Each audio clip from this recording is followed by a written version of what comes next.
యేసు రక్తమే జయం పరిచర్య ప్రైజ్ ద లార్డ్. సెప్టెంబర్ 29వ తేదీ 2024. ఈరోజు దేవుని వాక్యము, యెహోవా ఇలాగు సెలవిచ్చుచున్నాడు, మేలు కలుగు మార్గమేది అని అడిగి అందులో నడుచుకొనుడి, అప్పుడు మీకు నెమ్మది కలుగును. యిర్మీయా గ్రంథము 6వ అధ్యాయం 16వ వాక్యము. అవును క్రీస్తునందు ప్రియులారా, ప్రవక్త అయిన యిర్మీయా దేవుని మాటగా తన ప్రజలు మంచి మార్గంలో నడవాలని, ఆ మార్గంలో నడిచి నెమ్మదిని పొందుకోవాలని కోరుకుంటూ ఉన్నాడు.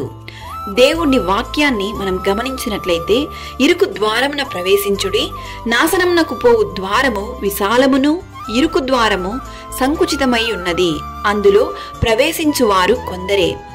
ఈ లోకంలో 2 మార్గములను దేవుడు మన ముందు ఉంచి ఉన్నాడు. మొదటిది విశాలమైన ఈ లోక మార్గము, రెండవది సంకుచితమైన కలువరి సిలువ మార్గము.